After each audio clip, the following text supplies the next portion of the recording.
It gives me so much pleasure to start yet another weekend with all of you. There aren't too many top 25 weekends left, by the way, since we are very quickly moving to the top of the ladder. And when we talk of top of the ladder in Indian cricket, there's one name that's always going to be talked about. Sachin Tendulkar, a man who we have talked about in multiple episodes and for obvious reasons. But today, we talk of the greatest period in the career of this great cricketer. In this episode, on number 4, we take you back to the year 1998, when Sachin exploded as a batter, reaching heights that no contemporary was able to scale.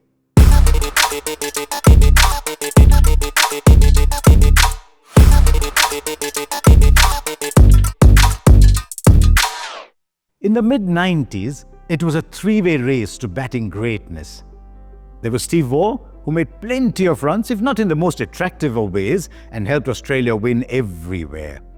Then there was the West Indian prince, Brian Lara, who made cricket so much more watchable with his stylish batting, but sometimes didn't bring the solidity and the wins that Steve Waugh brought to his team.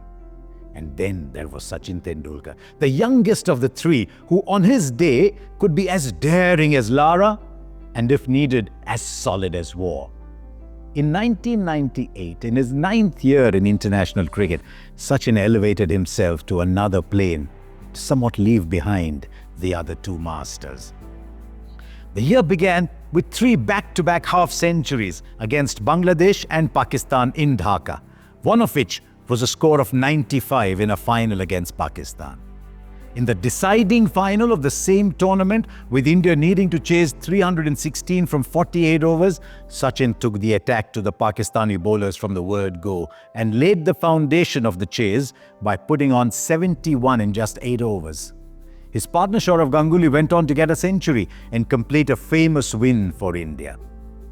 Now remember, Sachin had just been relieved of captaincy ahead of this series, and the freedom with which he batted showed that he was a different batter without the responsibility of the leadership. And when Australia came to India a few weeks later, he brought the same freedom from Dhaka to India in his batting. But even before Australia had to face Sachin in India colours, they had to take him on in Mumbai colours. Yes, to prepare for the challenge that the Aussie team brought, Sachin decided to face them in a tour match in Mumbai's Brabant Stadium.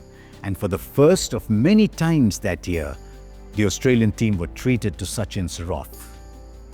Mind you, he scored 204 from just 192 deliveries to set up a 10-wicket win for Mumbai over Australia. Now that's one way to demoralize the visiting team even before the beginning of the series. And Australia soon realized that that innings was no flash in the pan, and in fact, was just a sign of things to come. The series had been built up as Tendulkar versus Vaughan. And after that match in Mumbai, Sachin realized that Vaughan hadn't gone round the wicket even once. Guessing correctly that that might be the plan, he chose to go to Chennai earlier, and at the MRF nets, asked for the good length area outside the leg stump to be scuffed up and requested some leg spinners to bowl into it day after day. He wanted to be ready for Vaughan.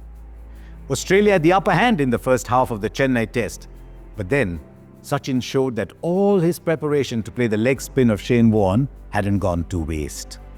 155 glorious runs came off the bat of the master in the second innings, with the turning point being a slog sweep out of the rough.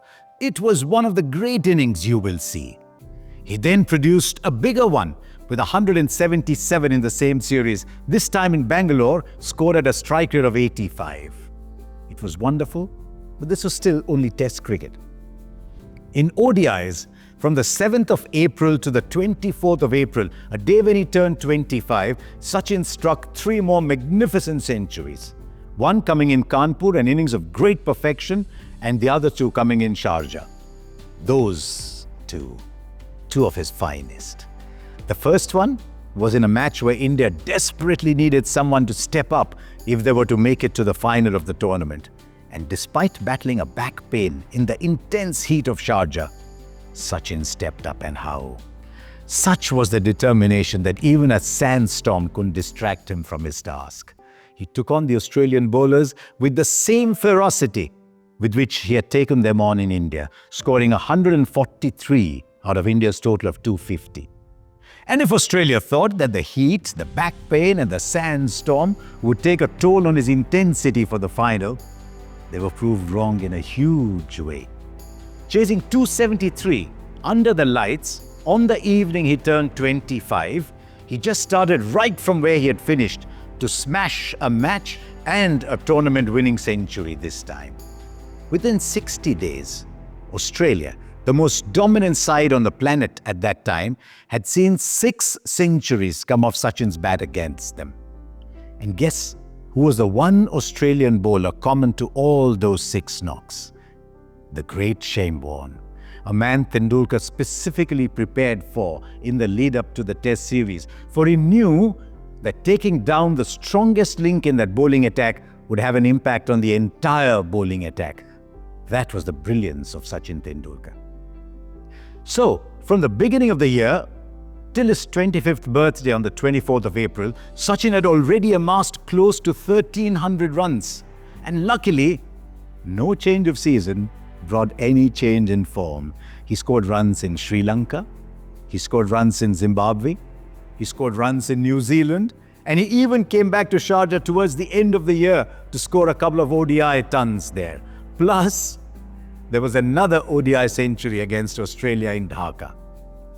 Too bad then he only got to play 5 tests that year. But even those 5 tests, mind you, brought 3 centuries, the last of which came on the 29th of December against New Zealand, nicely closing off a dominant year for the master. So Sachin finished the year with 1,894 runs in ODIs, coming at a mind-boggling strike rate of 102.16. This is the highest number of runs anyone had scored in a single year in ODIs, a record that still hasn't been breached. He had scored 1,600 runs in ODIs in 1996 too, but 1998 was something else. Add to that another 647 runs in tests at an average of 75, and it tells you that he had raced past all his contemporaries in that year. To watch Tendulkar bat was always special. To see him throughout that year was to be blessed. Greatness reached its peak in 1998. Let's end this episode again with a question. While Sachin sits at the top of the record of the most calendar runs in an ODI year with his performance in 1998, which teammate of his sits right below him at number 2 for scoring 1,767 runs in the year 1999? So thanks for watching and do subscribe to this channel.